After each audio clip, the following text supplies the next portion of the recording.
HIs Angelic Keeper Fallen. A Cursebreaker novel. Melinda Kusira. About HIs Angelic Keeper Fallen. Sovvan's dead, but her quest to save her family from the oldest evil in the world continues in this epic fantasy adventure. Her twin lost his magic and his soul might be next. Sovvan tries to help him, but every angel she meets sends her to the Grey Between, and the creatures there keep throwing her at their enemies before she can escape. How can Sovvan save anyone when her comings and goings still aren't under her control? By surrendering to a higher power. The farther her enemies fall into the devil's thrall, the higher she rises.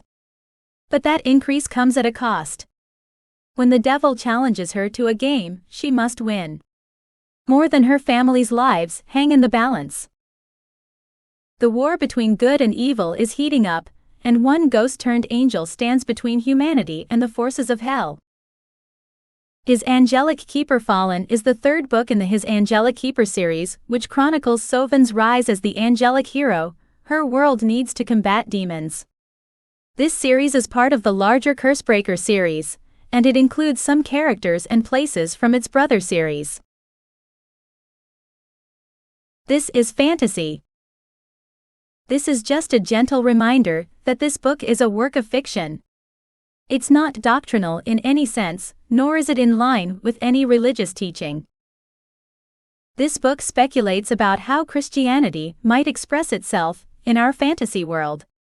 Our scribe has always been fascinated by that, and she spent long hours pondering how a traditional epic fantasy world with its own pantheons of pagan gods and magic might shift from polytheism to monotheism. Characters within this work do not share their author's beliefs or opinions. Again, this is a work of pure fantasy. Melinda just followed the logic train until the characters in this book hijacked it. We're not sorry about that. Dedication. O Lord, hear my prayer. Overzealous angels have to go away. Send helpful angels, Lord. If you've got any. If not, keep them away. I will brave life's perils. And I'll do it my way. If you wish it, Lord. Just say, I'm on the way. Sovvan's prayer. Not a traditional Shayarin prayer. Chapter 1. Strange Companions. Cold water struck Sovvan hard, waking her.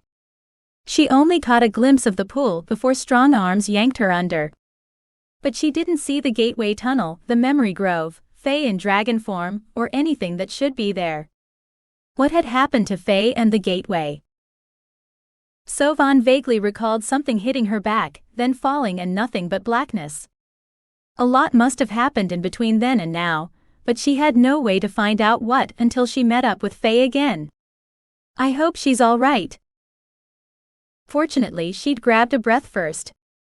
The ghost part of her didn't need to breathe, but another part of her craved air, and that part was in control now. One phrase repeated in her head, as panic beat in her chest like a trapped bird. The same phrase she'd shouted when the adversary had tricked her into helping him cross over to this world, through a pool like this one. Miserere nobis. Light blossomed above as time dilated. A white glowing dove landed on shore, and the dove was so radiant, its light shined on her where she floated, frozen by forces beyond her ken. Do you reject the adversary, all his works and empty promises? The dove asked. How was he talking in her head? Birds didn't do that, but this bird was special, and not just because he glowed. He radiated so much power, he must be a player in this game of good and evil that she'd somehow become tangled up in. Well, do you reject him? The dove stared at her while he waited for an answer. Of course I do. He's the enemy of all that's good. The adversary was also after her twin. That made him her enemy too. Sovvan no longer felt like she'd burst if she didn't get some air. She couldn't move anyway, but neither could the water. Like her ex-guardian angel, it was frozen. Only the dove moved as he spoke. Do you believe in the God you just asked for mercy, the creator of all that is and was and ever will be? Why was he asking all these questions? His glowing eyes demanded an answer. Yes. Sovvan didn't know when she'd begun to believe in God, but she did. Miss Raya, her twin's hidebound guardian angel, probably had something to do with it, or Faye, the ex-goddess of fate.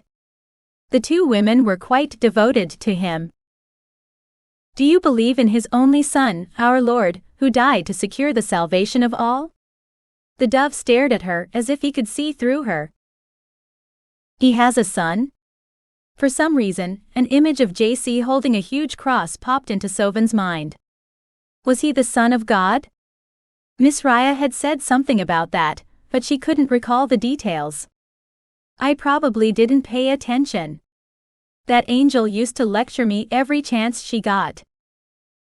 Sovvan didn't need the dove to confirm JC's identity, her heart did. That traitorous organ had known the truth when she'd met him. Only now did it reveal that yes, JC was the son of the God who made her strange existence possible. Maybe her heart had listened to Miss Raya. I believe in him, and I believe in you too. You're part of them, the Father, the Son, and… Sovvan trailed off at a loss for words again. Who was this dove? He must be someone holy. I'm the Holy Spirit. He bowed his head. Through the power of God, you are remade in water and spirit. May grace guide you and keep you free and faithful all the days you serve the Lord, your God, who art in heaven, hallowed be thy name. The Holy Spirit vanished as time resumed, and the current yanked her down. That strange interrogation hadn't included a rescue. What happened to all that may grace guide you and keep you free stuff? I'm not free. Nor could she struggle with Malachi pulling her down. Her ex-guardian angel wasn't frozen anymore. Neither was the water. Where am I? Voices called to Sovvan as she sank deeper into the dark water, but she couldn't understand them. A calm filled her when she finally realized where she must be, the drop of eternity in the gray between. That's what she had glimpsed in the moment before Malachi had pulled her under. How did I get here? Malachi must have dragged her to this pool. Why would he do that? Sovvan was grateful she was here. This was far better than the abyss he'd threatened to send her to. What had changed his mind?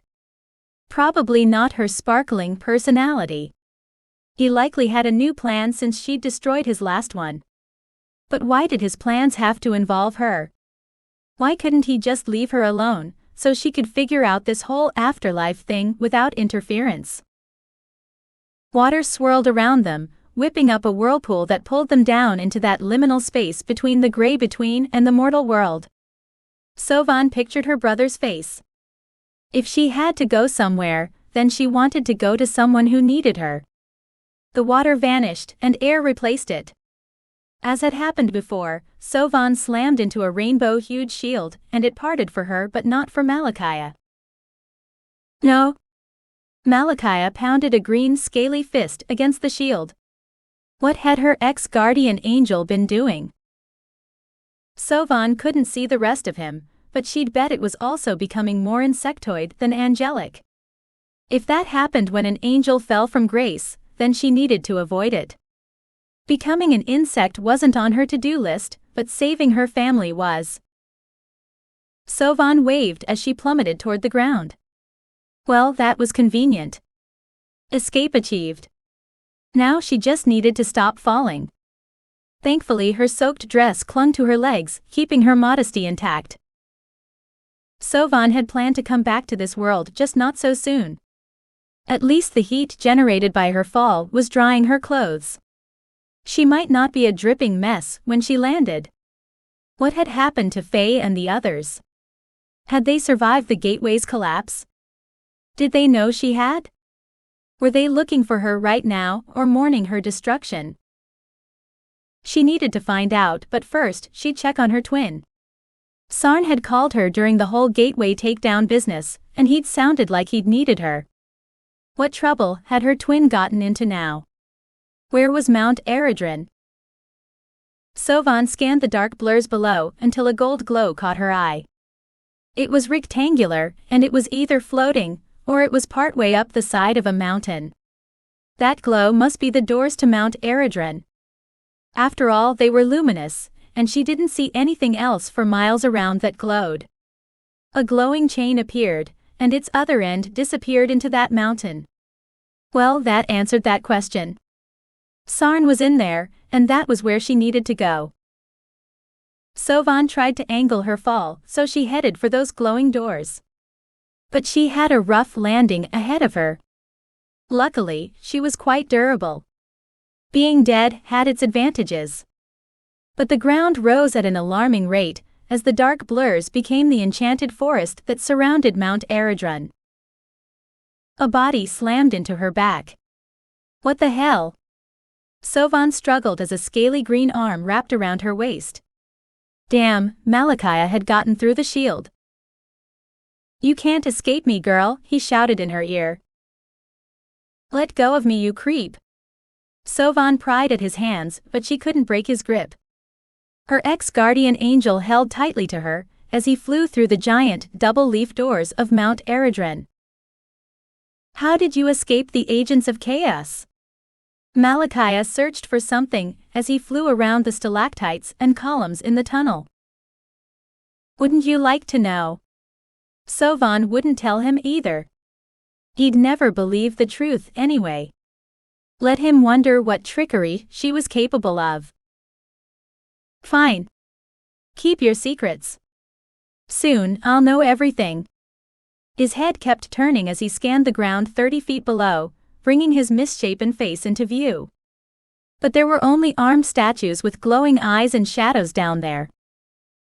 Sovvan approved of the changes in his appearance. He looked as evil on the outside as he was on the inside now, and that evil was sloughing off its skin to reveal a more alien one underneath, made of chitin, like the insect he was. Where are you taking me? Sovvan slammed the heel of her hand into his arm, but it stayed cinched tight around her waist. Malachiah didn't answer. What was he searching for? Sovvan couldn't see anything in the dark, and darkness covered everything except the luminous eyes of the creepy statues. They're not staring at you. But it felt like they were. They're just statues. Really creepy ones with swords and axes, and Sovvan glanced away before those statues could put any more crazy ideas in her head. She pressed against her neck and kept pressing on various spots, but she couldn't find that one spot that had turned her incorporeal before. Damn. Why had it worked earlier and not now? Probably because even her hybrid nature had rules. If only someone would enlighten her about them. Sovvan slammed the back of her head into her ex-guardian angel's face until his grip loosened, and ichor matted her hair. Ew. Gross. But her freedom was worth any price, so she slammed her head into his face again. It was cathartic, especially when he moaned. Not so fast. You can't escape me like that. Malachiah tightened his hold on her. Oh, but she could. Sovvan could go wherever she pleased. Pain hammered the back of her skull as she slammed her head into his nose again, and it triggered a change in her. Sovvan became transparent as all her mass went somewhere else, leaving just a ghost behind. She fell through his arms and probably the floor too, even though she couldn't see it in the dark. Thank God, because she'd needed an escape. No. Malachiah shouted, but he didn't follow her. Maybe he couldn't shed all his mass like she could. Sovvan had never seen an angel become incorporeal. Invisible, yes, but they only did that to avoid answering her questions. At least she'd gotten away, and good riddance to him. But she had another problem. She didn't know how to become tangible again. At least she wasn't wet anymore. Sovvan tried willing herself to take on mass as she fell through the ceiling of a well-lit office. Thankfully, she was incorporeal at the time of her fall, so the ceiling remained as pristine as it was before she'd arrived. Oof! Sovvan passed through the piles of papers on a large desk without disturbing them. But she couldn't say the same for the short man sitting in the chair facing her. His bushy eyebrows climbed up his forehead as he stared, open-mouthed, at her. He looked quite disturbed by her unconventional entrance, and she didn't blame him. He had dark frizzy hair that stood on end, hopefully not from shock. She didn't want to give the poor guy a heart attack. The dark circles under his probing eyes gave his hard, angular face a vulpine cast. Maybe he should get some sleep instead of staying up late to do paperwork. The man shoved his chair back as Sovvan's head passed through his desk, giving her an eye full of its contents. Oh my! This guy had some interesting things in his drawers: glowing stones shaped like dragons, dragon-shaped daggers, spiky metal dragons for throwing, as well as other bits and bobs she couldn't even begin to identify. This fellow had a serious dragon fixation. Dragon statues surrounded his desk. They stared at her with glowing crystal eyes as Sovvan landed on a leather footrest and became corporeal again. Of course the footrest was dragon-shaped and the throne this guy sat on too. Who was this man? The Lord of the Dragons? A pagan priest who worshipped a dragon god? Did dragons even have gods? Sovvan put those questions aside as she swept her dark hair out of her eyes. She took a moment to braid it again. There wasn't anything she could do about her borrowed robes. They were white before her trip to hell, but now they were soot-stained in places, and there was a rent in the bodice.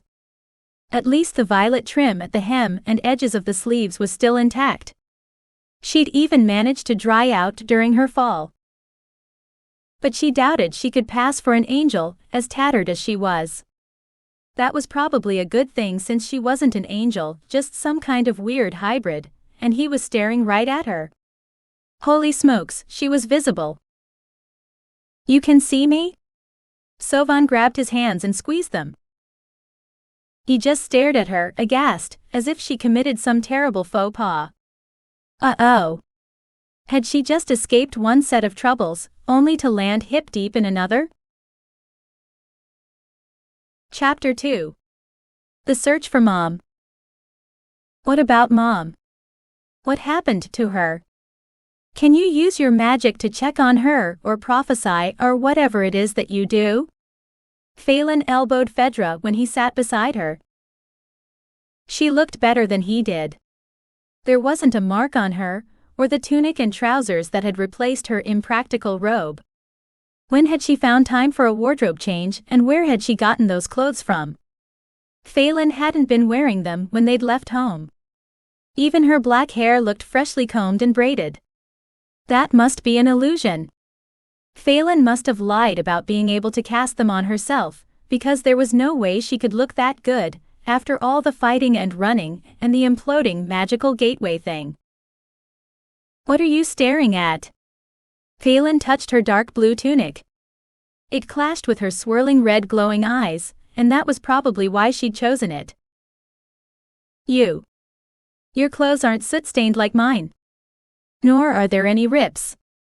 There's no sawdust in your hair either. You don't look like you've been to hell and back. Where did you even get those clothes from? You didn't bring any supplies when we left home. Fedra scooted away from her in case she was playing another trick on him. Oh, this? Phelan waved a hand to encompass her spotless clothes. I'm a shifter, you fool. I can change my shape and my clothes to suit my needs. Besides, I didn't like wandering around with sawdust in my hair and holes in my robe.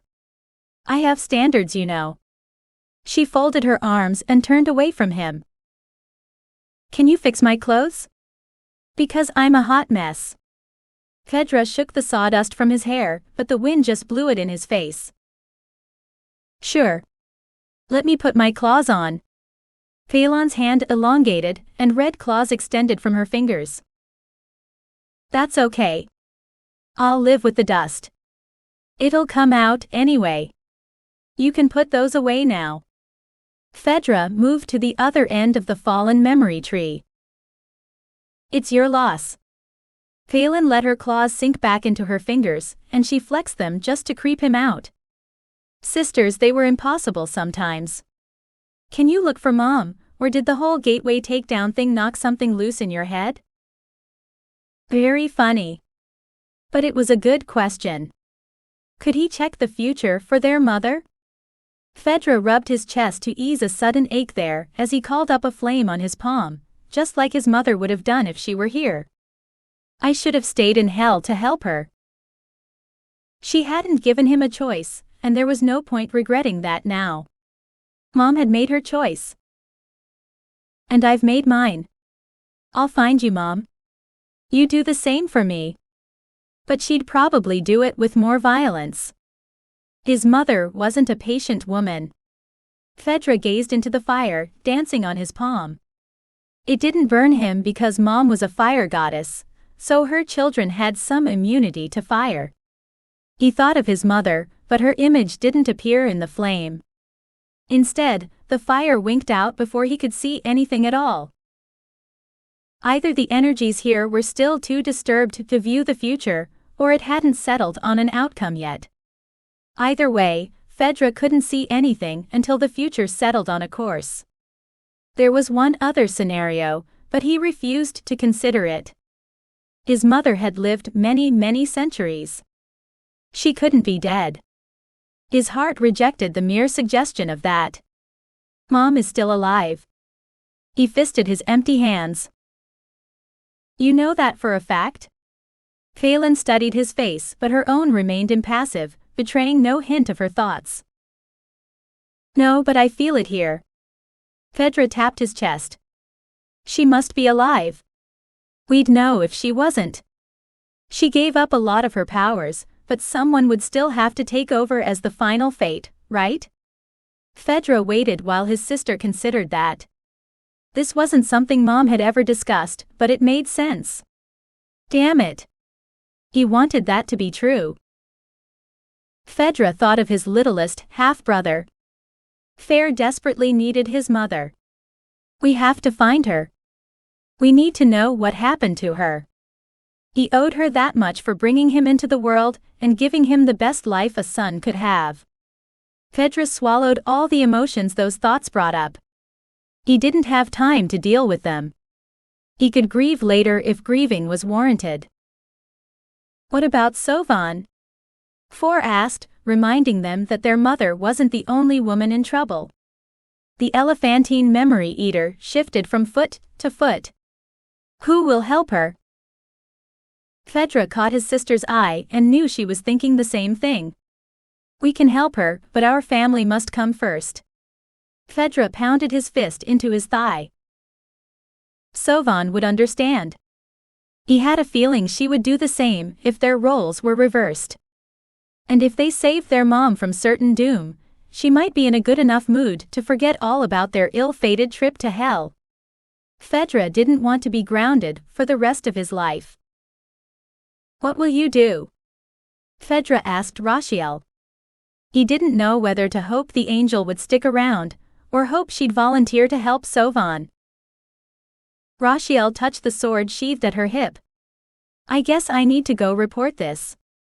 Somebody needs to know what happened here, and what could have happened if we hadn't prevented it.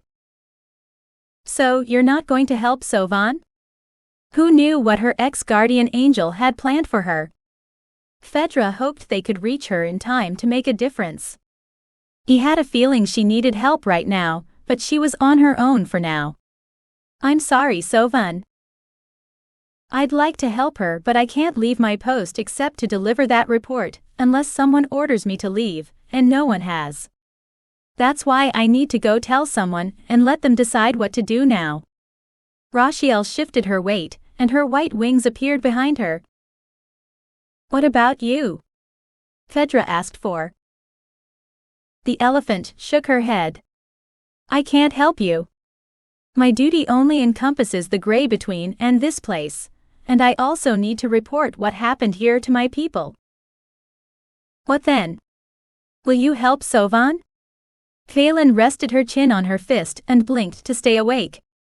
She must have used up a ton of energy when she'd shifted into a dragon to take down the gateway. But she had no way to recharge while she was here. I can't help her, not unless she's in the gray between, and I doubt she's there. For's liquid eyes were pensive, but her trunk and tail had stopped swinging. The gray between sounds like a good place to start our search. What do you think, bro? Fallen stifled a yawn. Why there? That seemed to Fedra like an odd place to look for their mother. Because it's a crossroads between worlds, and every realm connects to it. Mom could have ended up there when the gateway unraveled. Fallen leaned forward and stretched her back like a cat. I didn't think of that. But now that Fedra was, it sounded like the perfect place to start their search. Better than a trip back to hell, which was the only other alternative. Exactly. We need to go there anyway, if we want to go anywhere else. Fallen rose. She was still petite, like their mother. It still boggled his mind that there was a dragon stuffed somewhere inside her small frame. So how do we get there? Fedra stretched his back. For's people were the guardians of the gray between. Would they let them search their realm? Or would she and the other overzealous protectors of that place try to throw them out again? For didn't volunteer to transport them. The memory eater glanced away and wouldn't meet his gaze. Well, that just left his sister. She transported them from their home to the gray between in the first place. Hopefully she could get them back there, even drained as she was. Otherwise, this rescue would be over before it had begun. Can you do your sword thing, sis? Fedra waved his hand, imitating the sword cuts she'd made to create the last magical doorway they'd used. Fallen shook her head. I'm still tapped out, so creating a portal is beyond me until I get a recharge. But Mom's not around to give me some of her power, so I'm grounded for now. No flying and no cutting doorways to adjacent realms. Sorry, bro. Can either of you help us out? Fallen glanced at the silent angel and the pachyderm. Rashiel shook her head. I can't make portals. If I need to go somewhere, I fly there. But I can't fly all of us. She folded her arms and stuck out her chin. Great. Then it was all on For then. Fedra glanced at the memory eater, but she still wouldn't meet his eyes. Can you create a portal to the gray between for us? I can make a portal, but I can't let you cross it. For shook her head. Why? Fedra approached her, but For was a full-grown elephant, so she outmassed him. Because you don't belong there. You're not dead. For backed away until she was under the red canopy of a memory tree. Neither is our mother, and she might be there. Fallen touched the hilt of her sword, sheathed on her hip. Rashiel copied her stance. The angel was ready to square off against his sister. She said no. Stop it. We're all on the same side. We shouldn't be fighting each other. Fedra stepped between the two women. When he was certain they wouldn't come to blows, he faced For. We don't belong here either. Are you just going to leave us here? I guess not. For staggered as the implications of that sank in. She didn't want them to stay here either. I didn't think so. Then I guess we're going to the gray between with you. Fallen glared at her. I guess you are. For hung her head and traced interconnecting circles on the ground with the two fingers at the end of her trunk. Fedra had felt a prickle of prophecy every time someone mentioned the gray between, but he still couldn't get anything more than that from his sixth sense. The gateway tunnel must have crossed through that place, so there might be some sign of what had happened to their mother, or a clue about where to go next if she hadn't ended up there.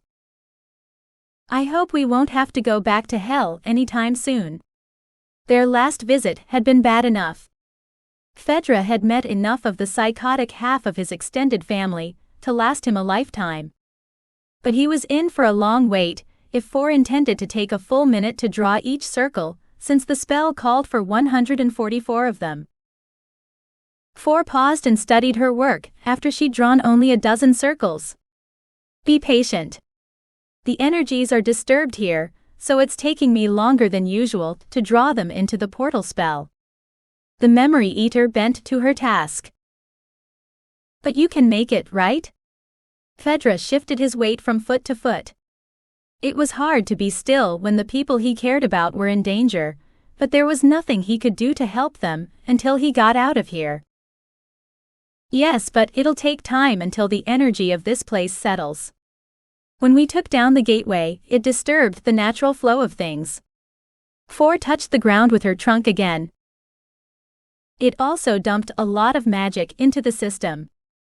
Phelan shoved Fedra aside as a bolt of pure power shot through the space he'd just occupied. Thanks. What was that? Fedra stared at the scorch mark on the ground where that bolt had struck. That could have been him. He shuddered at the thought. It's wild magic. We need to be on guard against it. Phelan scanned the canopy of red leaves, blocking all sight of the sky above. Some trees had fallen, but many had not. Why? Fedra backed away from that scorch mark. Magic was a good thing, and he had trouble thinking of it as anything else. But that bolt had blackened the ground. Magic likes to flow, but it needs something to flow through, because magic on its own has no shape except what the wielder gives it. Phelan dropped into a low guard position as she turned and scanned for more bolts of wild magic. I know. That was my first lesson in magic. I still don't see a problem with this wild magic. If it needs a container, it'll strike the memory trees. There's plenty of them, and they're much bigger targets than us. Fedra gestured to the trees that surrounded them, but his sister's vigilance worried him. They're repositories of memories, not magic users. Phelan tossed her braid over her shoulder. I hate to break it to you, but that wild magic is attracted to us because we can use it. Can we use some of that magic to get us out of here? Fedra turned to catch Four's reaction. He still didn't trust that elephant. The Memory Eater froze as she considered that, then shook her head. Maybe if I were a proper mage, but I'm not. What about you? Can you use it? Fedra glanced at his sister, but she also shook her head. I'm just a dragon. I can only use the fire magic of our homeland. I don't know what's in this wild magic. It could be made up of all kinds of power, so no, I can't use it. What about the portal? Can wild magic power it? A tingle of foreboding sent Fedra diving to the ground as another bolt of power shot through the air where his head had been. Phelan whistled. That was a close call. It was, but Fedra didn't want to dwell on it. He'd rather get an answer to his question. Well, could we use it to power a portal? It sounded plausible to him, since the power had come from a gateway between worlds. Four had stopped drawing circles, but she was nowhere near finished with the spell. I'm not a channel. If one of those bolts hits the spell I'm constructing, I'm not sure what will happen. The backlash might incapacitate me, and that won't help anyone.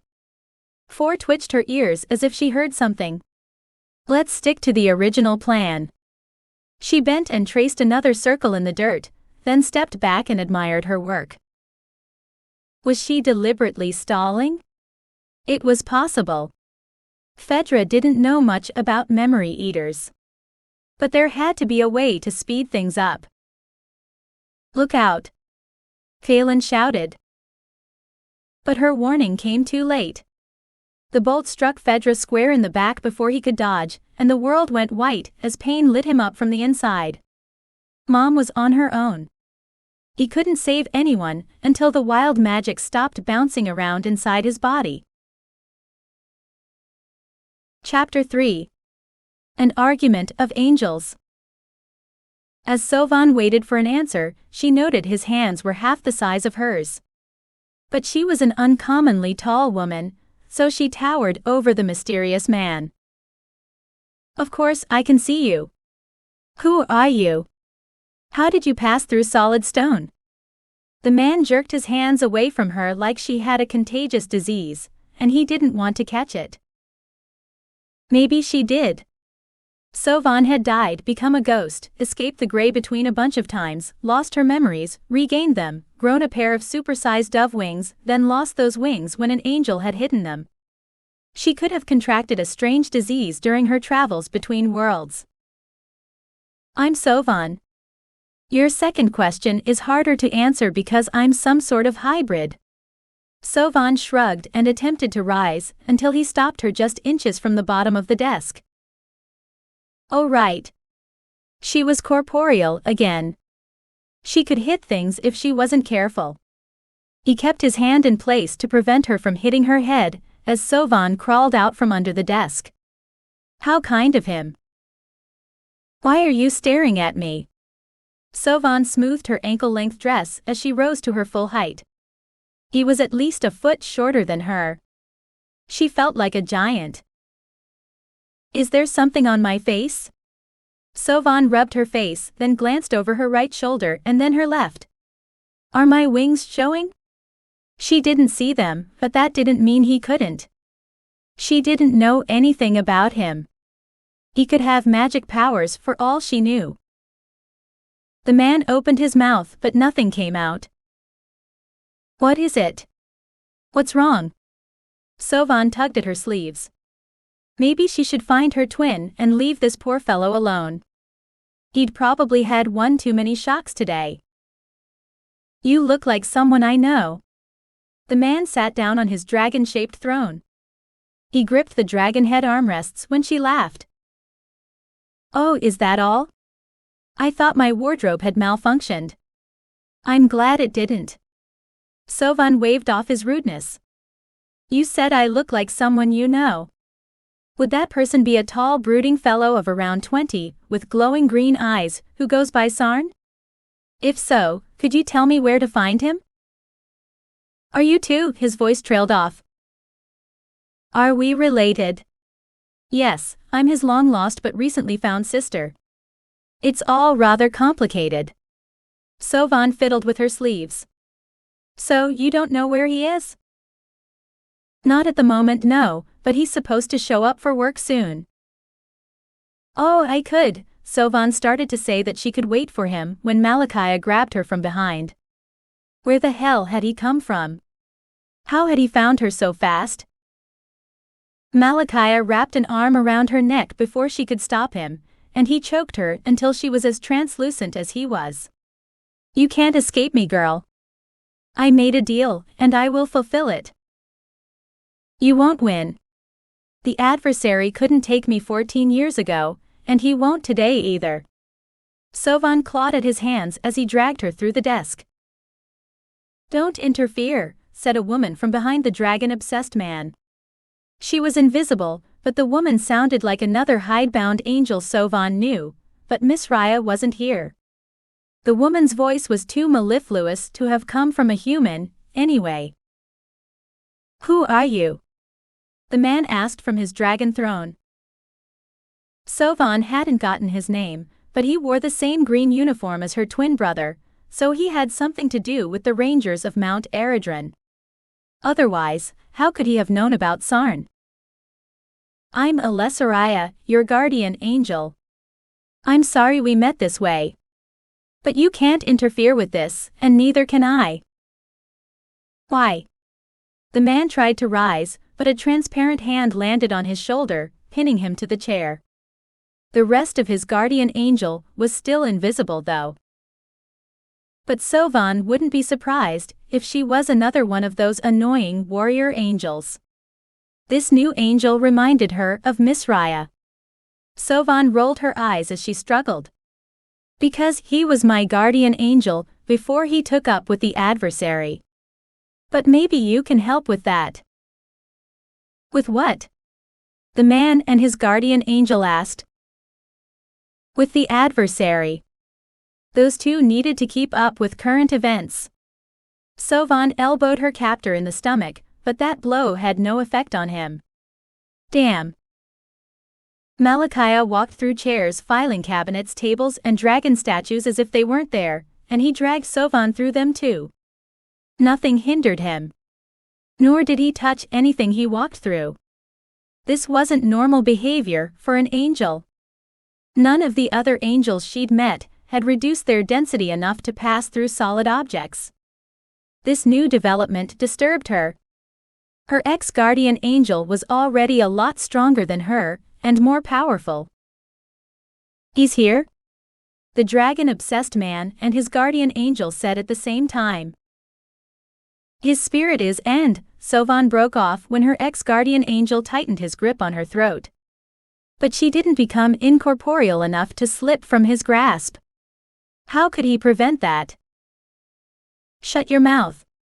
You don't know what you're talking about. Malakaya backed through a door and pulled Sovvan through it too. Before she could protest, a warrior angel wearing a hammered steel breastplate emblazoned with a cross in glory ran through the door. She wore a modified version of the white robe Sovvan wore, but it stopped at her metal greaves. A flaming sword hung from her belt, and a halo gilded her short brown hair. The warrior angel gripped a metal helm in her gauntleted hand as she followed them. Sovvan opened her mouth to ask if that angel was Alessariah, but the angel held a finger to her lips and motioned for silence.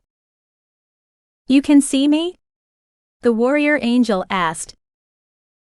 Sovvan nodded and the angel scowled. Was she supposed to be invisible? Sovvan wanted to ask, but the angel had told her to be silent. Unfortunately, she didn't do silence well. Who are you? Sovvan mouthed. She hoped the angel could read her lips. Otherwise, this would be a short conversation. I'm his guardian angel. The warrior angel jerked her thumb at the door at the other end of the corridor Malakaya had dragged Sovvan through. She must be Alessariah. Thankfully, her ex-guardian angel had bent all his attention on his search for the one entity Sovvan didn't want to meet again, and he wasn't paying any attention to her. But she supposed their meeting was inevitable, since she'd accidentally helped the adversary cross over to this world in the first place. Of course, at the time, she hadn't known who the adversary was. He tricked her, but she still bore some of the blame. I'll make things right.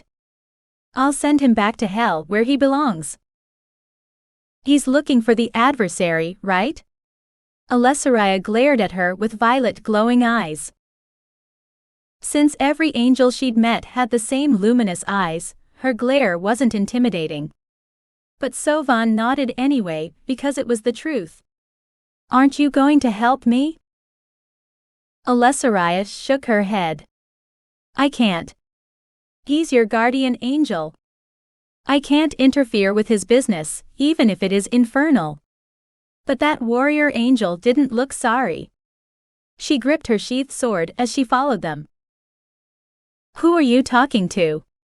This hallway is deserted. Malakaya didn't stop. As he picked up the pace, he swelled until he was twice her height, and Sovvan was already taller than most men. Wouldn't you like to know?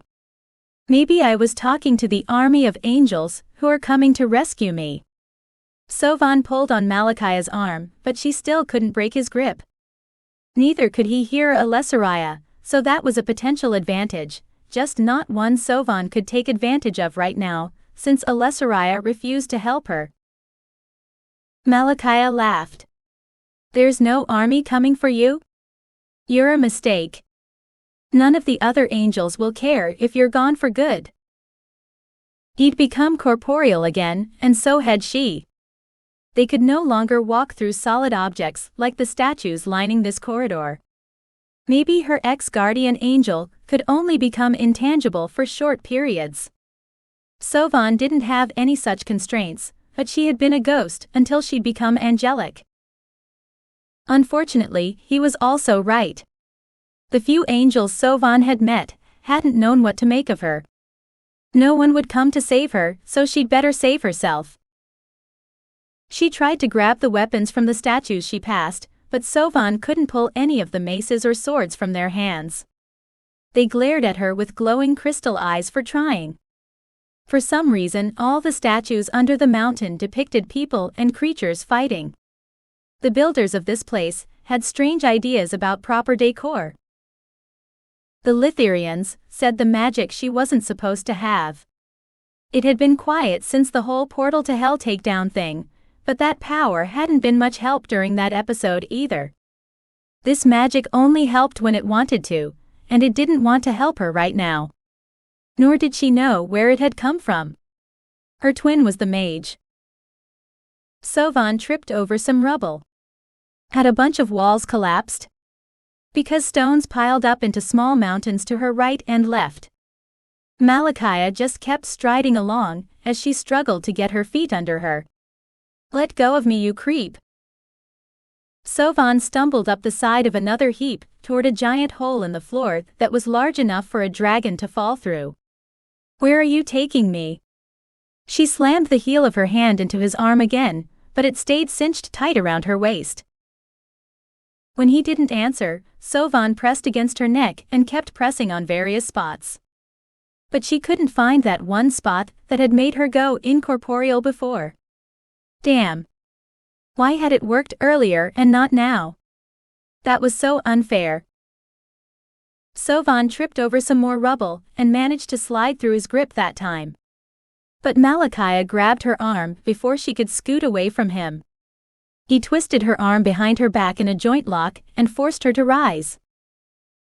How did you escape the agents of chaos? Malachiah asked again. His halo had slid down his forehead to rest on the bridge of his nose like an opaque visor. It wasn't a good look for him. His halo didn't glow anymore either. It was just a gold circlet now. Wouldn't you like to know? Sovvan struggled to stay upright as the debris underfoot shifted. She stumbled on toward the giant hole in the floor. Of course, that would be his destination. Fine. Keep your secrets. Soon I'll know everything. Malachiah pushed her when she reached the edge, and he spread his flaming wings. But he didn't let go of her. Sovvan pulled him down with her since he still held tightly to her arm. But his grip didn't hurt. He reeled her back in and wrapped an arm around her waist despite the kicks she aimed at him. They descended in a tight spiral toward the ground far below, and it looked familiar. I've been here before. A momentary feeling of déjà vu washed over Sovvan. I fell through this hole when I saved my nephew. There was the underground river darkly flowing past the broken stones on shore, and the extra-large tentacles stabbing at the shadows. It was the same river she'd fished her twin out of not that many hours before. At least it felt that way to Sovvan, but time moved differently when one wasn't alive. That all could have happened days ago for all she knew, which only made it more imperative that she find her brother and find out what the hell was going on. Where are you taking me? Sovvan wished her wings weren't still bound, but they were. She hadn't found a way to unlock them yet. A gold glow encircled her head in a faint cloud, but it couldn't be what she thought it was. She was a strange hybrid, not a real angel. How could she have a halo? A white glowing cross sailed past her and transformed into a glowing dove as a still small voice spoke. It kindled a fire in her heart. You're a child of God. He made all things, the brightest day as well as the darkest night. Be a light in the dark, Sovvan. Light the way for the lost. I'll be that light. Sovvan touched the gold nimbus, and that light permeated every part of her, as Malachiah dragged her down toward whatever awaited them below. Chapter 4. Metalara versus everyone. Metalara crouched under a dense layer of memory-eating fog pumped out by the creatures who dwelled here. She hadn't met any memory-eaters yet, even though she'd been here for some time already, but she doubted that situation would continue for long, since this was their domain. But they weren't doing a good job of guarding it. Not a single pachyderm had come to investigate when she'd crash-landed, thanks to those stupid angels. They should have come here themselves if they were so worried about what was happening in the gray between. Instead, they'd sent her, but the male demon in a billowing cloak standing on the next hill wasn't her nemesis. Metalara shook her head, but that didn't improve the view. Nor did it sate her curiosity. What was the adversary's lieutenant doing here? Ramil belonged in hell, not in this gray place between life and death. The demon warrior prince finally picked a direction and glided through the waist-high fog. He was up to something, but that wasn't her problem. Ramil couldn't enter the mortal world from here unless someone helped him cross over. But no one would be dumb enough to do that unless coerced. So was that his plan? Metalara let the fog roll over her as Ramil glanced in her direction, but his gaze passed right over her. Curiosity had led to her downfall once. But her true enemy was coming. She heard the clicking of their many legs, the hive-minded agents of chaos. They dragged entropy along in their wake, and her internal gears turned a little faster in anticipation of the struggle to come. Like the agents of chaos, she was also made of metal. They were many, but she was the last of her kind, and that was fine with her. Metalara creaked as she popped her head above the fog. The wind howled, masking any sound she made.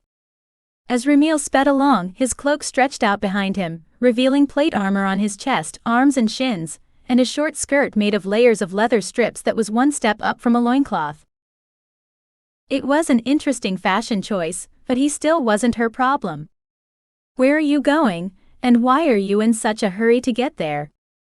Metalara scanned the fog-shrouded plain, but she didn't see anything except a dark smudge on the horizon.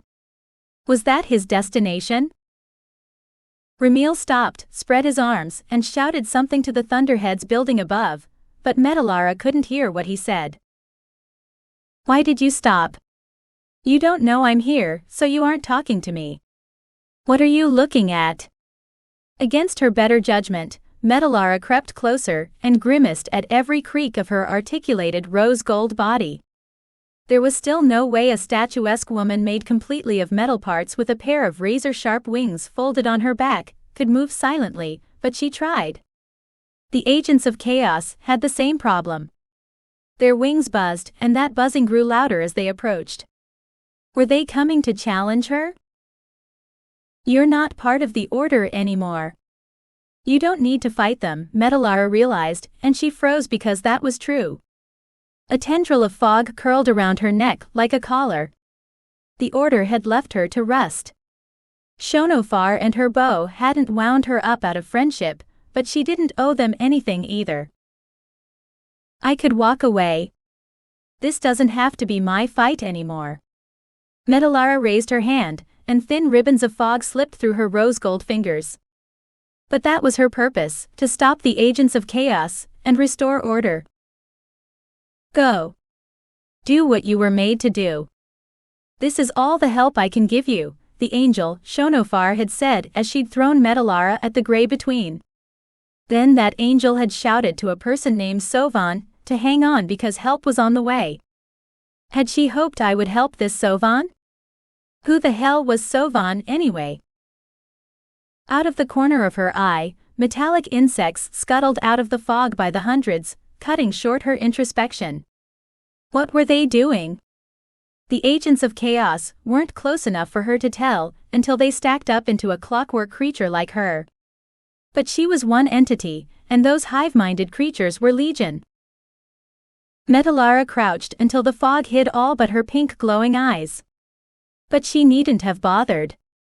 Neither Ramil nor the super agent of chaos even glanced in her direction. The demon gave his hive-minded companion a quick appraisal, but he remained impassive as he leaned on a longsword stuck point first into the ground. Chaos nipped at his metal interlocutor, blurring it, as if she watched this through a dirty window. That chaos field also garbled their speech, turning it into gibberish. Metalara cursed. The super agent of chaos kept its ticking clock eyes on Ramil. The hands of its left eye spun forward, counting down to the end of all things, while the hands on its right eye spun backward to creation. Between them chaos dwelled and order fought it. I was that order. Metallara squeezed her hands into tight fists. Maybe this still was her fight after all. Why else was she spying on them? But there was no one to turn the key in her back when she ran out of power. Those angels wouldn't reprise that role. That had been a one-time favor.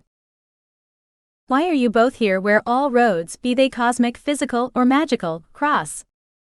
Metallara Crouch walked closer to the conversation in progress, using the dense fog for cover. One did not come to the Grey Between without a compelling reason, especially demons like Ramil. He shouldn't have been able to leave hell, let alone come here. Powerful wards prevented that. They kept everyone in hell. The super agent of chaos held out its articulated metal hand, but Ramil ignored it, as he strode through the fog in the opposite direction, his massive sword resting on his shoulder. The demon made hardly a ripple in the fog. The super agent of chaos reconfigured its lower body, swapping its 2 legs for 8, so it could crawl after Ramil. Very impressive. That was one advantage the composite creature had over her. But Metallara didn't need to transform her body to follow them in a low crawl. Her 2 legs worked just fine without modification, which was great because she couldn't modify them on a whim anyway. That just wasn't one of her skills. As Metallara followed them, their conversation and the clicking of the super agent of chaos covered any sound she made. But she still couldn't hear anything except muffled voices. Metallara needed to get closer, but if she did, she risked detection. Ramil turned and raised a thick finger. The super agent of chaos's blank expression gave nothing away, but that was by design, not through any guile on its part, as it scuttled along on its spider legs, leaving the demon standing there. He waited for a beat, then sped, swift as a shadow, toward a darker gray smudge on the horizon. Metallara slowed. Should she follow him or the agents of chaos? Without help, Ramil couldn't go anywhere except back to hell, where he belonged. Metallara glanced at the super agent of chaos, her true enemy. Before she could move, the super agent of chaos raised 2 appendages and dissolved into an army of clockwork insects. They disappeared into the fog. Oh no, you don't. You're not escaping me that easily. Metallara rushed toward that fleeing army of tiny clockwork creatures, but they had burrowed into the fog-shrouded ground and vanished before she could get to one and stomp on it. Damn it! How could she find them again? Metallara kicked the ground in frustration. Movement caught her eye, and Metallara crouched in the fog as another demon passed her hiding spot. Where were these demons coming from? The blonde demon wore a tight-fitting white ensemble that was a cross between an angel's robes and plate armor. Her long red toe claws dug into the gray ground as she strode across the gray plain, following Ramil. She held a morning star in one hand and a fencing shield in the other as she stalked her prey. But this huntress wasn't in a hurry to catch her quarry. What the hell is going on here? Part of Metallara wanted to find the nearest memory eater and ask. Since this was their realm, they should know. But she stayed low, and Crouch walked through the fog seeking her true enemy. She was only here for the agents of chaos.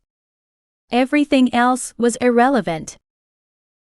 Thoughts like that are why you lost your place here, a woman said from somewhere behind her. Metallara would recognize that angel's voice anywhere. Garaya was the angel of the Grey Between. Unlike most of her brethren, she had a silver sword cane. The angel wore a gray cloak over her white robe, so she'd blended in with the drab environment. What do you want? You're not here for a social call. Metallara crouched in the fog as it drifted past her. Garaya shrugged. The violet glow of her large eyes lit her androgynous face. I could ask you the same question. I belong here. You don't. I'm here because my enemy is here. That's all you need to know. Metalara skulked away, but she kept her eyes on the ground. The agents of chaos must have left some sign of where they went, and she'd find it, even if she had to scour the entire Grey Between to locate it. Who is your enemy? That's the real question. Gariah leaned on her walking stick. Only her clothes were as colorless as this place. A stack of violet bracelets slid out from under her wide sleeves, and they clinked together when they reached her tanned hands. Maybe you're confused about that, but I'm not. I know who my enemy is. Do you? I saw 2 demons here, but you're bantering with me instead of doing something about that. Metalara waved to dispel the fog, so she could see the ground again. Gariah ground her staff into the gray dirt. I know what you saw. Their coming disturbs me, but this place is a crossroads. Angels aren't the only beings that pass through here. Sometimes demons do too. After all, messengers come in all races. True, but those demons hadn't looked like messengers. Metalara would bet her gears they were warriors, but if Gariah wanted to ignore them, then fine. Metalara would too. This wasn't her place to defend, anyway. Why didn't you fly off and report their presence, so someone can collect their message? I can't leave this place unless I'm relieved. I must guard it against infidels. It's my task and I'll see it done. Gariah spun on her heel and disappeared as she stalked off into the fog. You're doing an excellent job of guarding the Grey Between. First, the agents of chaos show up, then 2 warrior-class demons. But you harass me instead of them. Where's the logic in that? Metalara didn't expect a response. Where's the logic in any of this? Gariah asked, but she didn't reappear because she didn't need to. Metalara felt the doubts creep back into the recesses of her mind. She shook her head to clear them out, but they wouldn't go. Once the seed of doubt was planted, it was difficult to dislodge, and that had been Gariah's plan all along. Thank God that annoying angel didn't stick around. Chapter 5. When the Queen Calls. Finally, Malachi said as he landed. Sovvan hit the ground hard since she was taller than he was, and the shock of their landing traveled up her legs as it dissipated. Good thing she was made of sterner stuff than her formerly mortal body had been. The landing had hurt, but that pain faded as Malachi wrenched her around to face more darkness. Was there a light bobbing in it? Was it headed this way? Sovvan squinted at it. But her eyesight hadn't received the same upgrade as the rest of her, so that light remained a vague glow. My lord. Malachi dropped to one knee and yanked her down with him. Sovvan landed on her butt and folded her arms in defiance. Will you quit manhandling me? Shut up. Malachi wrapped an arm around her throat, and that telltale tingle started in her toes.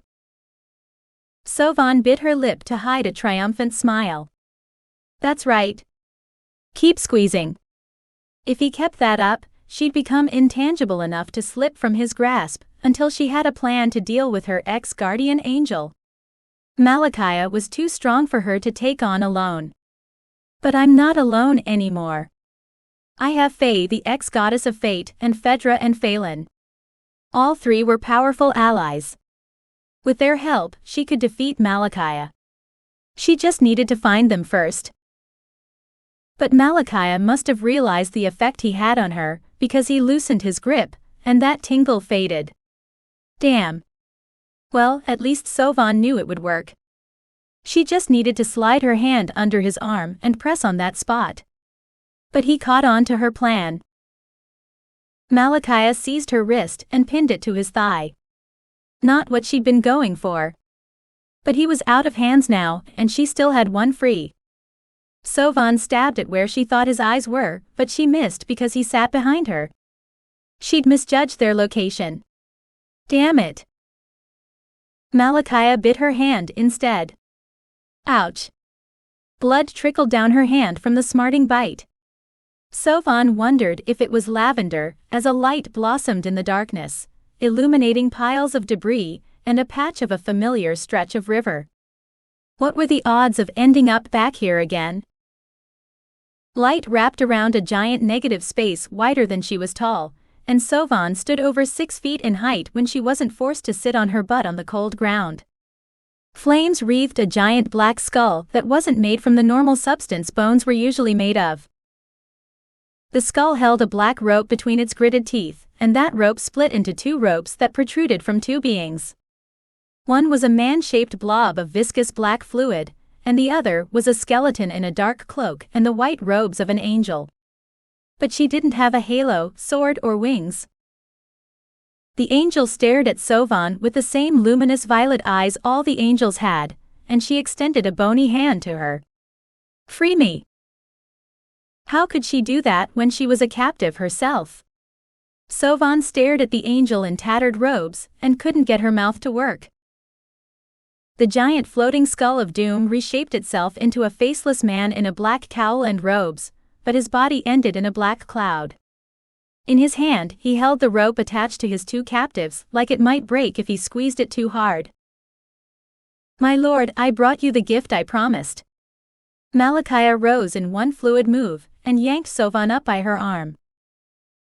Ex-angels should not be that graceful. It just wasn't right. He was careful not to put too much pressure on her neck with his other hand. Damn, because now would be an awesome time not to be corporeal. But she was used to things not going her way. A bell rang, or maybe she imagined the bell-like tone reverberating through her. "Sovvan," said the Queen of all trees, startling her. But the Queen of all trees wasn't here. Then how come I can hear her? Sovvan scanned the area. If the Queen of all trees was here, then she was invisible because Sovvan couldn't see a damn thing. That was probably on purpose, since the adversary oozed darkness from every pore. Beware of the adversary. Don't let him see you. Protect yourself, Sovvan. Protect the bond you share. "Do this for me," the Queen of all trees whispered, and that telltale tingle started up again in her toes. It was a little late to remind her of that promise. Sovvan wiggled her toes as that tingling sensation spread to every part of her. "Yes, my queen," Sovvan said as Malachiah shoved her at the adversary. He'd said something she hadn't caught. But that didn't matter, because Sovvan was fading. Soon she'd be somewhere else, and both the adversary and her ex-guardian angel would be out of her hair for a while, so she could find a way to take them both down. "I'll be back, bro, with help. Stay alive until I find you." As she stumbled toward the fiend she'd accidentally helped cross over to this world, Sovvan burst into a million glittering motes. Malachiah howled in rage, and his bellow was sweet music to her ears as her scattered bits vanished. Chapter 6. The Angel of Death. A few minutes ago, under Mount Eredrin, Death struggled, but she couldn't dislodge the harpoon sunk in her chest. She was an angel, so the wound wouldn't harm her in any permanent way, but what the adversary had planned for her would. All the more reason to get free while she could. His other captive didn't bother protesting because he was a wraith. He already belonged body and soul to the adversary. There was no escape for him. Death pitied him. She could hear his friends calling him with help from the Queen of all trees, which was strange since that entity preferred to help women. She'd made exceptions in the past, but never for one of the adversary's minions. A flash of white above caught Death's eye. Was there another angel up there? She extended her senses until they brushed another angel's mind. This one was a guardian angel, and she was skulking around without her mortal. How interesting. It was his idea, but it didn't take much to convince me. Alessariah had spoken mind to mind, on a frequency the adversary couldn't hear since his fall. It had been a while since Death had spoken to that warrior angel, but it was good to hear her voice again. "Stay out of sight." The fiend who captured me is too powerful. He was once an archangel. Death still found that hard to believe. She grasped the harpoon's tip again and tried to push it out, but it was stuck fast in her ribs and they refused to break. Holy Mother, give me a break, please. Unlike most of your supplicants, I mean that literally. Do you want your halo? Alessariah didn't comment on her prayer. The warrior angel must have heard it though. Angels heard every prayer uttered in their vicinity, because of their connection to the divine. Alessariah must have taken her advice and hidden behind some rubble, because Death couldn't see her anymore. What about your sword? A guardian spirit who was half dragon and half human had asked that question. He peered around more rubble, but there was someone with him, probably the creature whose spirit he guarded. No to both. The mortals here will need them more than I do, if the adversary does what I think he'll do. Death stared up at the rubble where a heart beat faster than a human's. The soul inside that creature was pure as snow. Is there a baby dragon with you? Yes. I'm hiding him from the adversary's sight. I don't even want to think about what that fiend would do with him. Even though he's just a baby, he still has quite a lot of magic. The guardian spirit wrapped himself around his young charge. How did he capture you? Alessariah waved.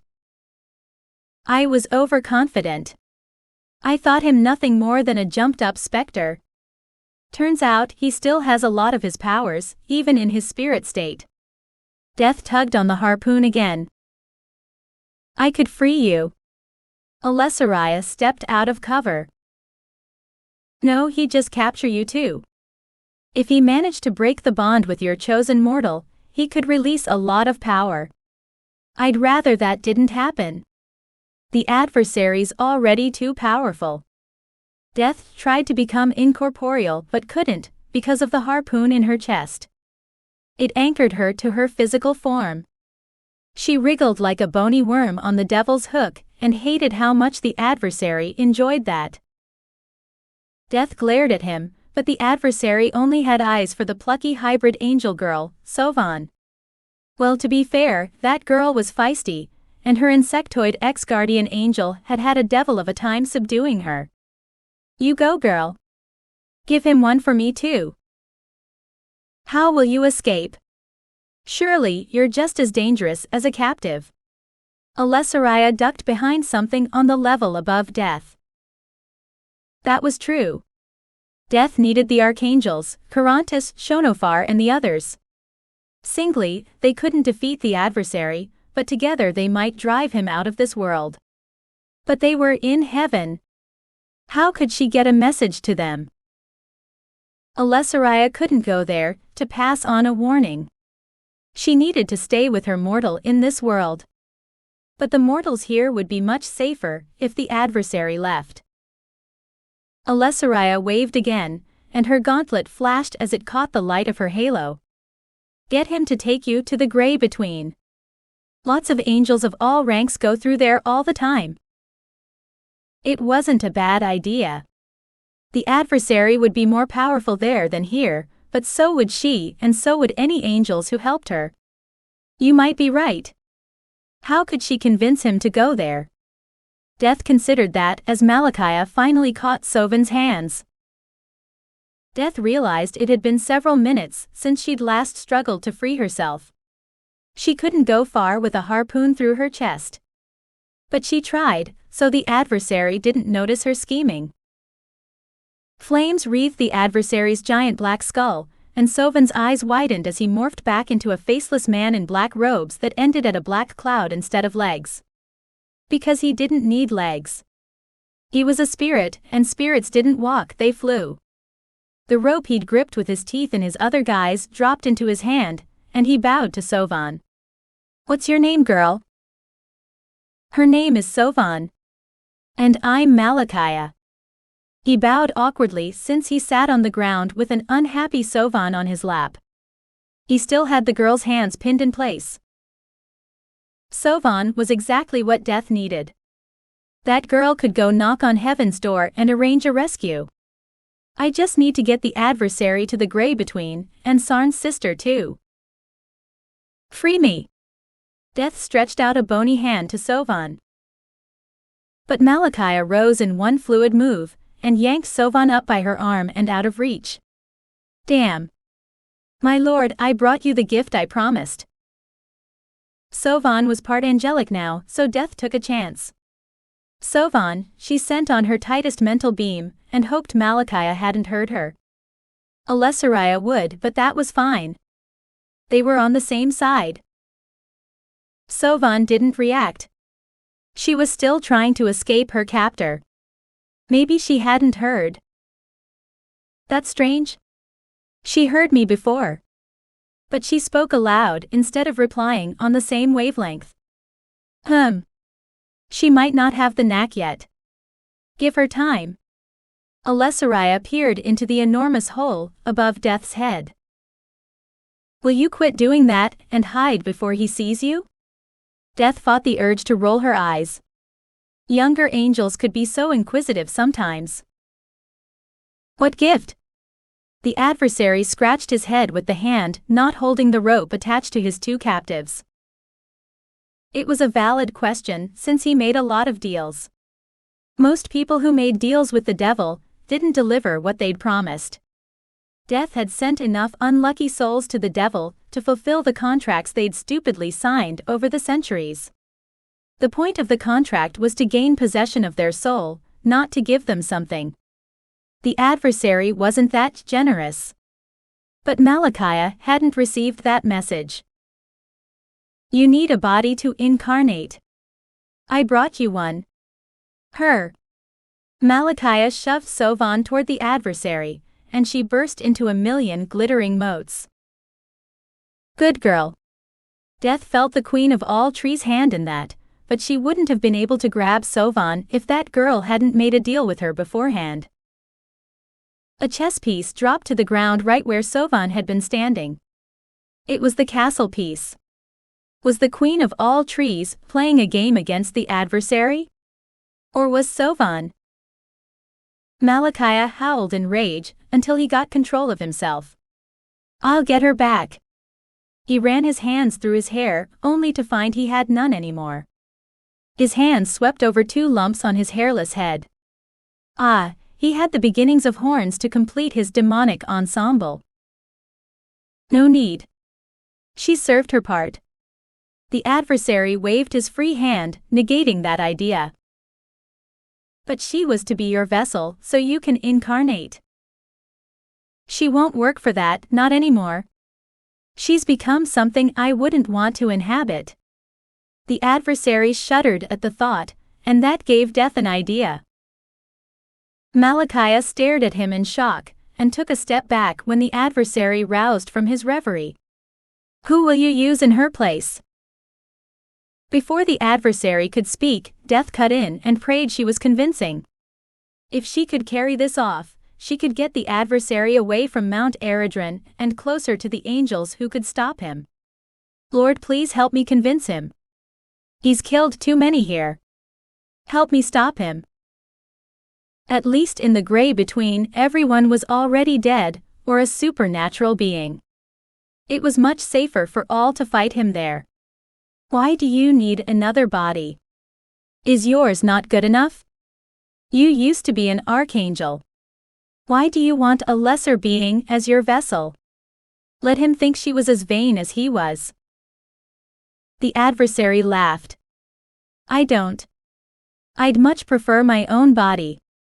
It's far superior, as you say. But he trailed off deep in thought. Yes, I see your point. Why settle? Why indeed? I just need to break the seals. I'd hoped to use Michael or Raphael for that, but you'll do nicely since you are an archangel. The adversary handed Malachia the rope connected to the harpoon in Death's chest.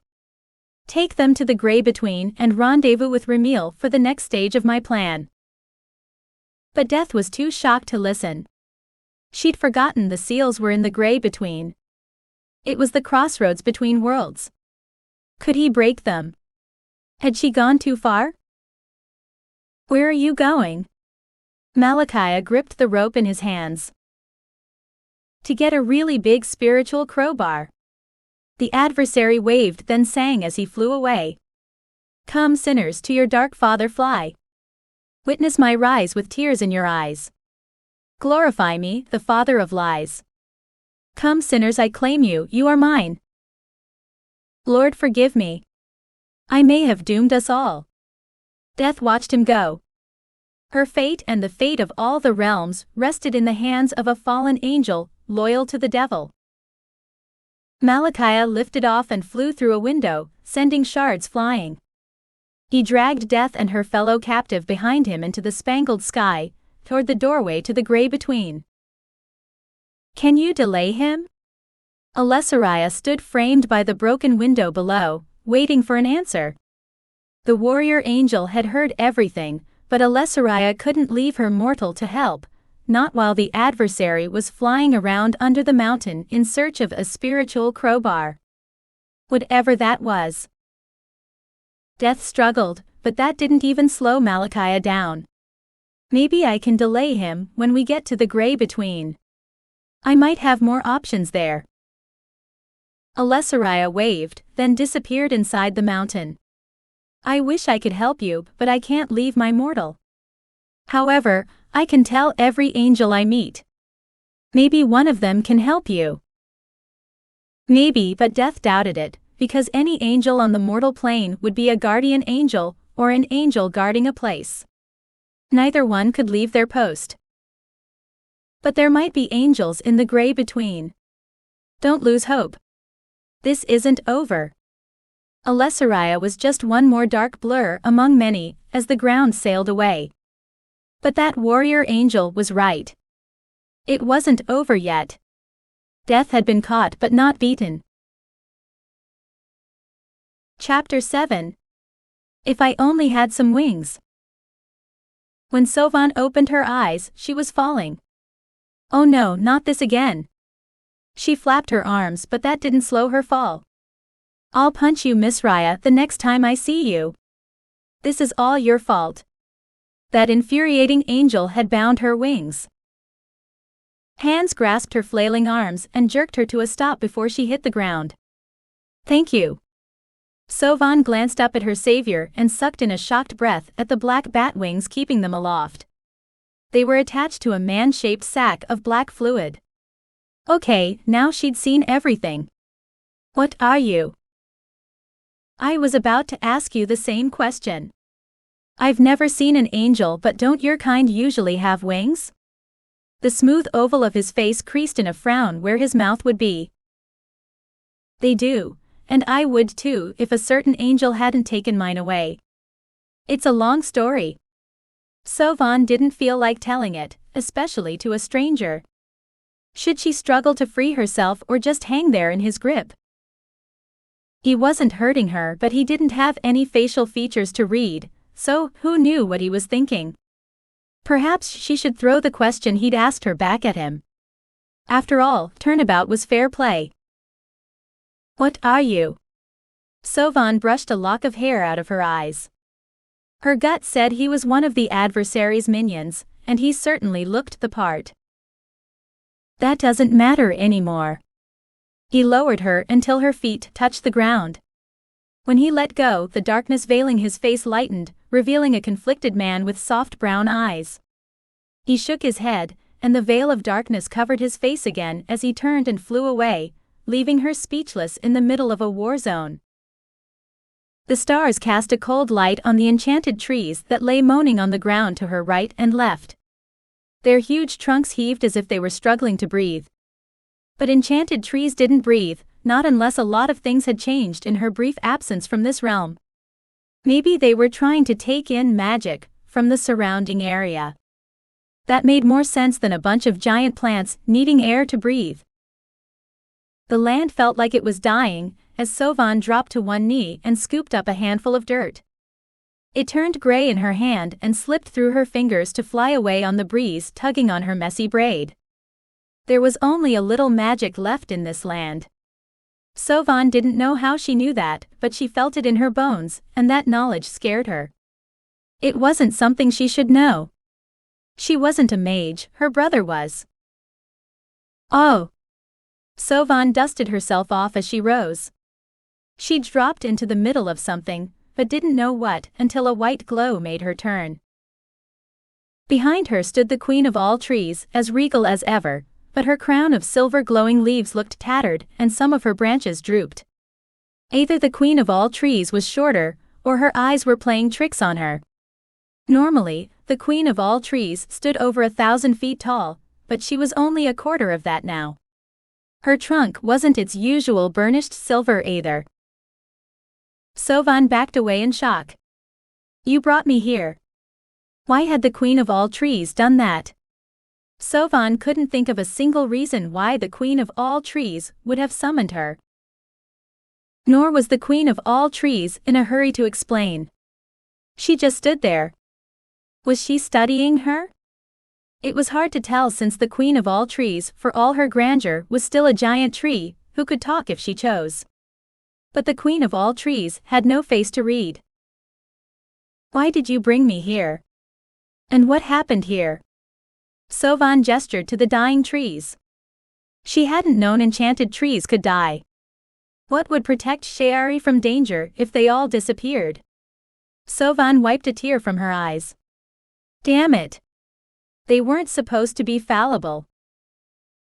They happened. Who said that? Sovvan glanced around, but she didn't see anyone other than the giant silver glowing tree and her downed child trees. I did. Up here.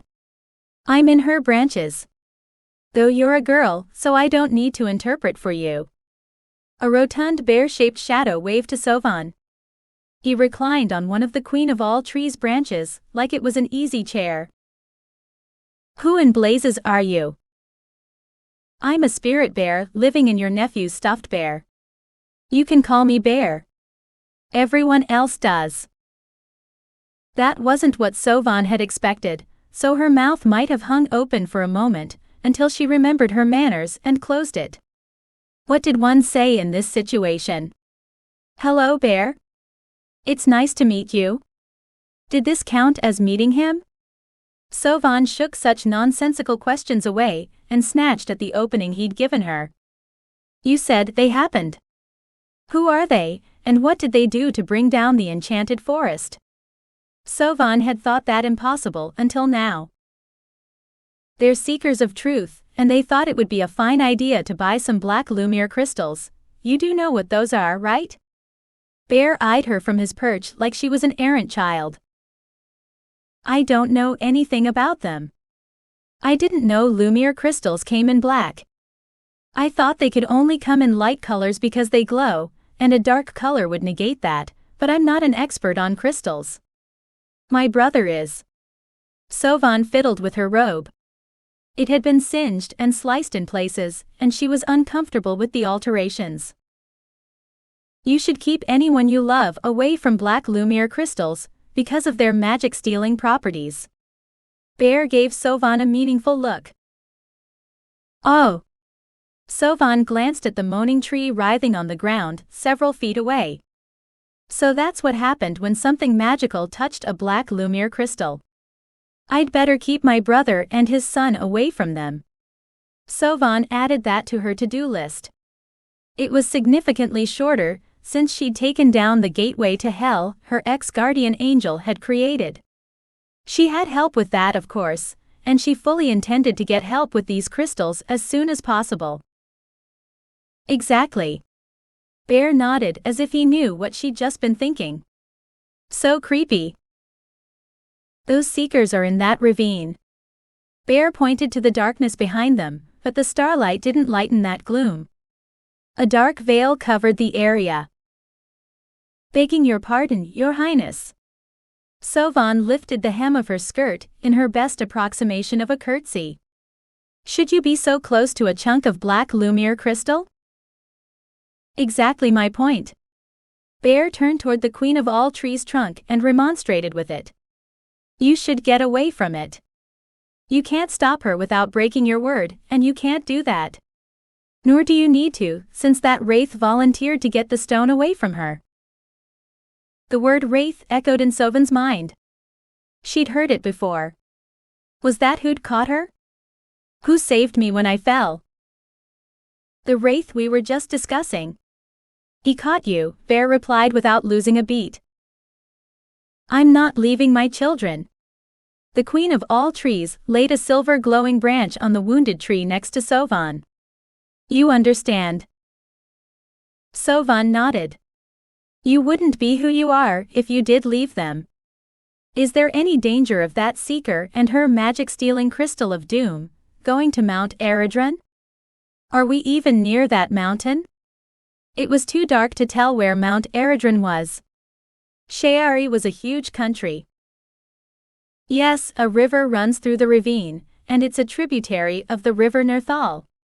The queen of all trees patted her child tree to comfort it. Bear must have seen her confusion. She hadn't had time to study the geography of the part of Shayari her brother called home. There just hadn't been time, not since Sovvan had regained enough of her memories to recall important things like her name and her family. The river Nerthal runs right past Mount Eredron, and some of its tributaries flow under the mountain, Bear said. That's not good. Sovvan rocked back on her heels. She didn't know what to do with this information. No, it's not. Bear narrowed his eyes and they changed into black buttons. Creepy. Was he glaring at her? What can I do? Sovvan hoped the queen of all trees would decline her offer to help, so she could go back to Mount Eredron and make sure her brother and his son were okay. After that, she needed to find Malachiah and send him to hell. That was the best place for him. He could serve his new master, the adversary, all he liked from down there. She just needed to figure out how to send him there. Sovvan glanced at her toes when they tingled. Uh-oh. They disappeared, and her legs had vanished too. Not this again. I thought I was done with all the disappearing and reappearing. Sovvan groaned. This was so annoying. The rest of Sovvan vanished as the queen of all trees waved her smallest branch, and Sovvan had a feeling the next time she appeared, she'd be in the gray between life and death again. She always ended up there sooner or later, and she was overdue for a visit. Chapter 8. Captured by Demons. Faye tried to push all thoughts of drowning out of her mind, but it was hard when her lungs sobbed for air. She was tougher than a regular human since she was a goddess from an old pantheon, but it had fallen a long time ago. She'd given up a lot of that immortality. Faye could go without air for longer than a mortal, but even she had a limit, and she'd reach it soon. Faye pictured the grove of memory. But her power didn't wrap her in comforting flames or transport her out of here. Instead, the water spun into a whirlpool, and it sucked her down into its heart until a hand wrapped around her ankle and hauled her up toward the surface. Faye could just make out a dark shape against the water, and it had a spade-shaped tail and horns. Of course, there had been nothing stopping the demons from crossing through the gateway before she and her children had shown up. But how had that demon ended up here instead of in the grove of memory, where the other end had been? She was missing a piece of this puzzle. But there were more important questions to ponder, like why was the demon saving her? The question pursued her as unconsciousness finally took Faye down into darkness. A slap brought her back around and her cheeks stung from the impact. Faye vomited water and coughed until her airways were clear, and all that scummy water was out of her system. Only then did she take in her surroundings, and Faye wasn't surprised she was still in the gray between. It was as cheerless as it always was. Faye lay on the bank of the deep pool that had nearly drowned her, and a woman leaned over her. Her savior was a demon warrior, judging by the armor she wore and her silver horns. Why did you save me? I'm grateful you did because I didn't want to drown, but I didn't expect a demon to save me. That's not what your kind does. Faye wiped her mouth on the back of her hand. It was only water dripping down her chin, anyway. You're welcome. How do you know what my lot doesn't do? Have you met many demons? Yeah, I've met a few, and they weren't very nice.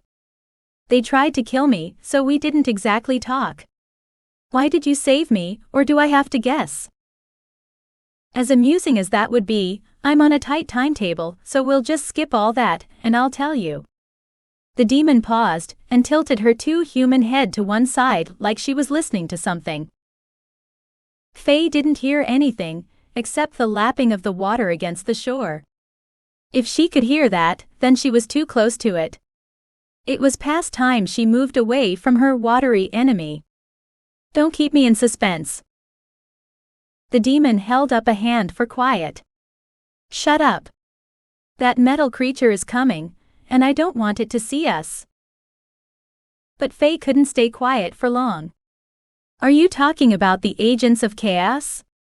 I've heard they want the adversary stopped by any means necessary, so technically, they're on my side. I don't know what your side is, so I can't say if they'll give you any trouble. Nor did Faye care at this point. She needed time to regenerate, but she must get back to where elemental magic flowed for that.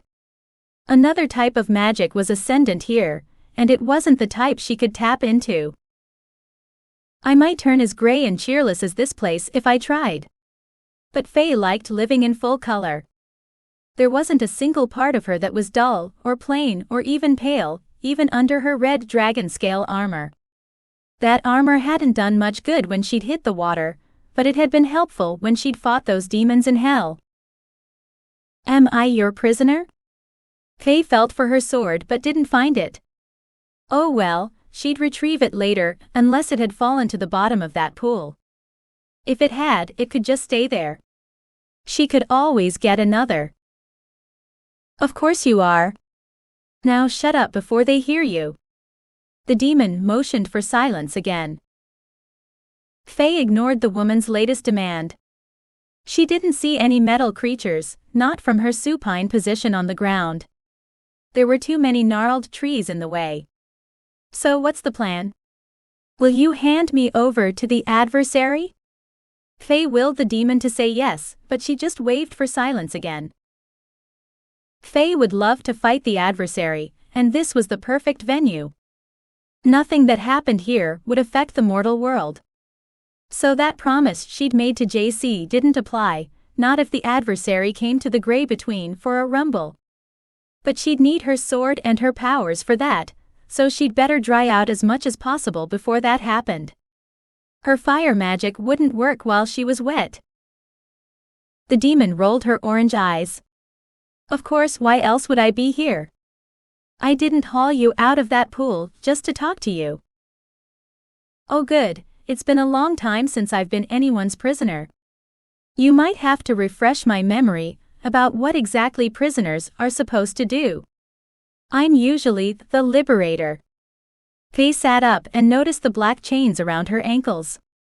They drank in the watery light of this place, which meant they were infernal chains. Damn. Why did this demon have to choose the one type of restraint she couldn't escape from without help?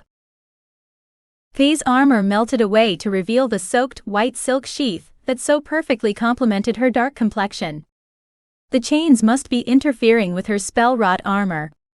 Damn. Faye needed to get rid of them before she summoned her armor again. Oh well, that wasn't an insurmountable problem. Like her wet hair and clothes, it was just an inconvenience. Thankfully, she'd donned a pair of comfortable boots that matched her dress before leaving the house, so she didn't have to wander around barefoot. But her boots were waterlogged and they squelched when she pressed on them. Why weren't her wrists chained? The ankle chain would make walking difficult, but not impossible. That didn't explain why her hands were still free until she saw the black bracelets she now sported on each wrist. As Faye stared at them, an infernal chain sprouted from each of the bracelets and connected in the middle. Another chain sprouted from the black torque that appeared around her neck, and it connected with the wrist and ankle chains, trussing her up like a proper damsel in distress. It had been a long time since she'd been in this predicament. But Faye was part dragon now, so it was time to call on that strength to get out of these restraints. Hey dragon, are you awake yet? I could use some help with these chains. Faye received a sleepy rumble in reply that tickled her tummy. Damn. Well, she'd have to wait for her dragon to wake up to bust out of these chains.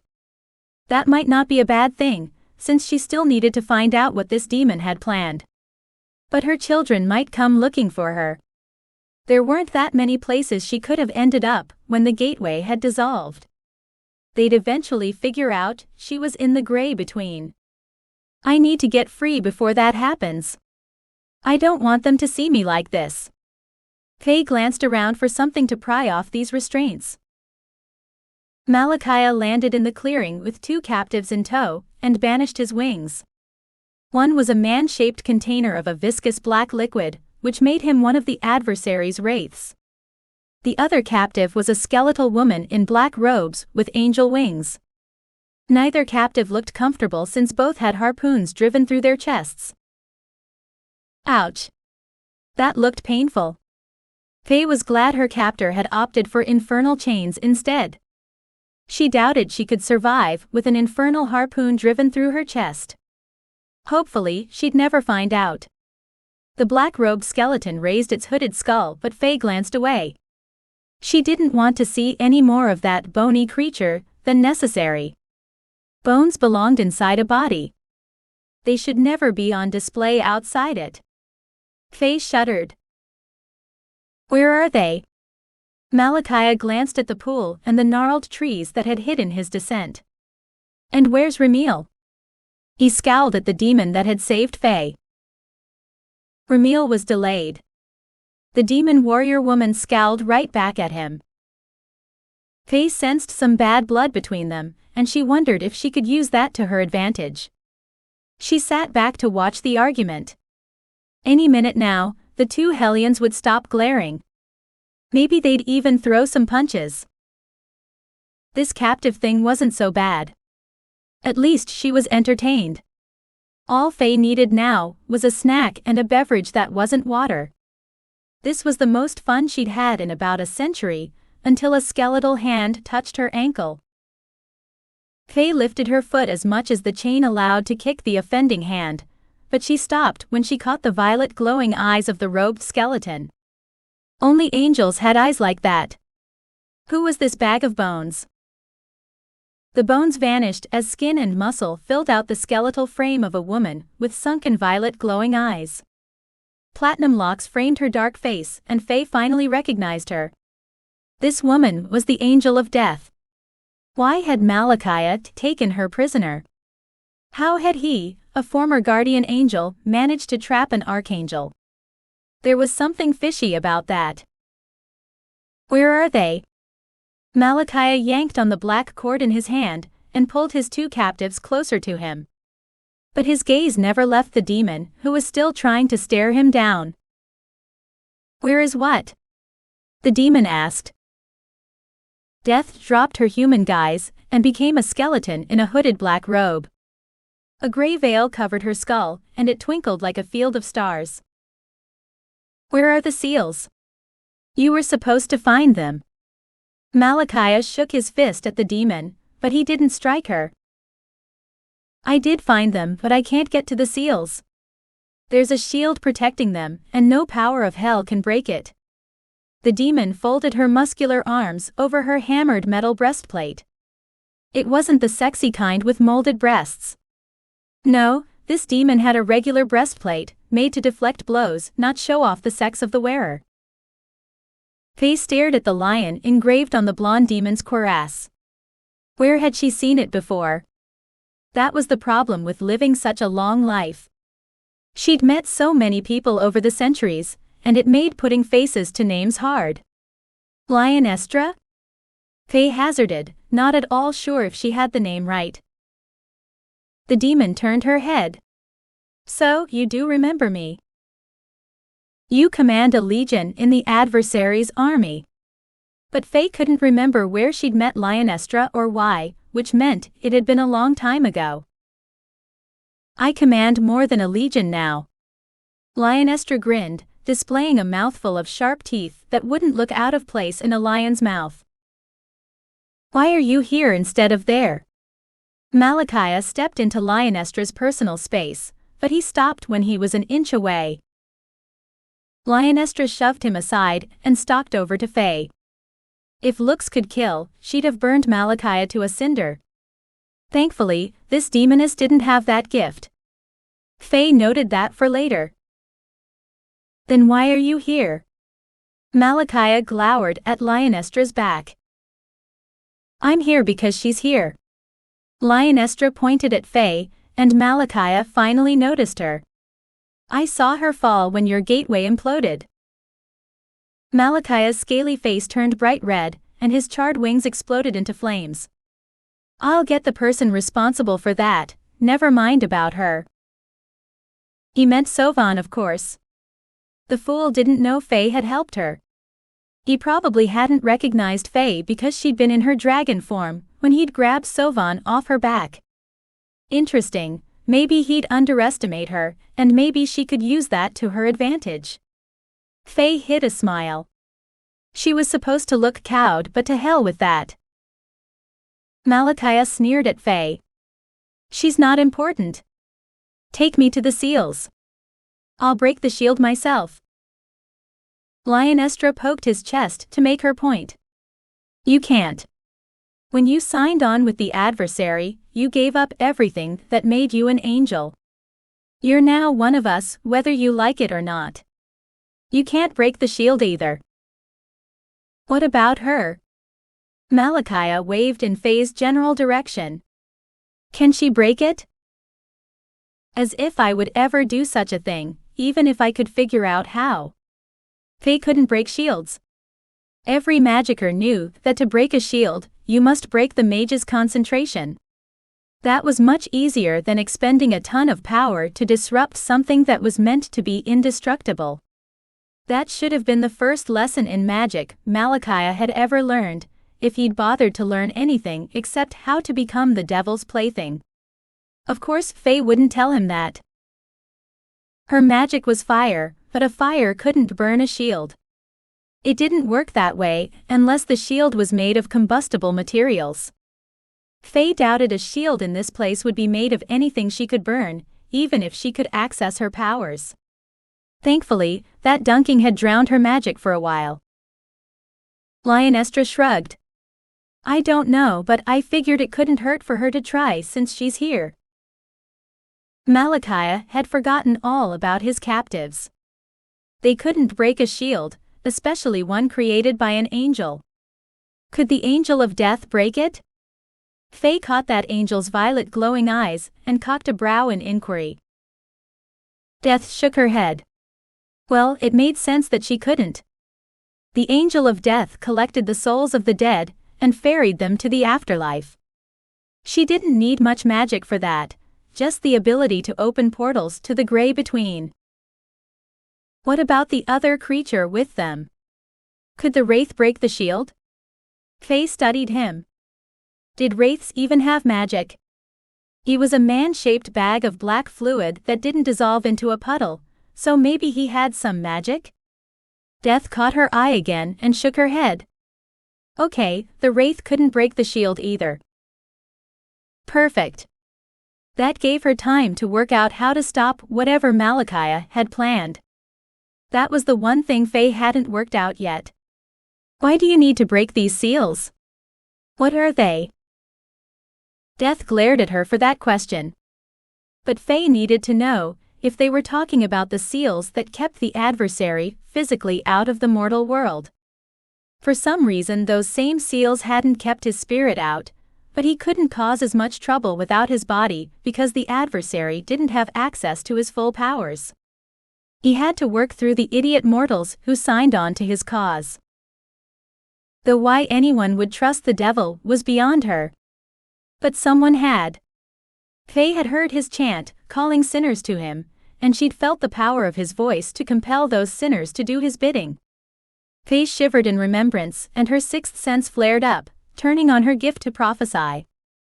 Faye clamped her mouth shut as images filled her mind with fire, brimstone, and blood. Chapter 9. Falling Mysteries. Something struck her back as Metalara stooped to examine the triangular marks the agents of chaos had left behind, before they vanished into the loose gray dust covering the ground. An unconscious girl fell at her feet like an offering, but she was curiously transparent. "Who are you? Where did you even come from?" Metalara crouched to examine the ghost girl, then stopped. What was she doing? The agents of chaos were her enemies, not this strange girl. But the ghost girl had landed on the only trail the agents of chaos had left behind. That couldn't be a coincidence, not with the agents of chaos around. Metalara carefully rolled the tall girl away from the trail, and then had to brush the girl's dark hair aside to reveal the glowing triangular marks on the ground before they disappeared. Metalara glanced at that girl again. Was there a connection between that girl and the agents of chaos? "Who are you?" Metalara studied her. The girl was a ghost wearing the unadorned white robes of an angel in training. But she wasn't an angel. They weren't transparent. Nor was she an agent of chaos. Did that mystery girl work for them? It was possible. Those clockwork insects could have many minions by now. "Who are you, girl? Are you working for the agents of chaos?" They increased a place's entropy just by visiting, leaving less energy behind for the systems present to do the work they needed to do. They were draining Metalara, but she should be having the same effect on them. Though that effect might be a tad diluted since she was one, and they were legion. That girl must work for them. Why else would she be here? Metalara pushed aside her clothing to check for their mark, and found it next to the Omega symbol at the base of a glowing chain sprouting from between the girl's small breasts. What the hell was that? Metalara ran a hand over the links, searching for the end of that chain, but it just kept going into the dusty earth. She clawed that pesky dirt aside, unearthing link after link with no end in sight. They became ghost-like the deeper they went. How was this even possible? Metalara finally sat back on her haunches and gave up the search after digging a hole 2 feet deep. That chain didn't end on this plane. "You truly are a mystery girl.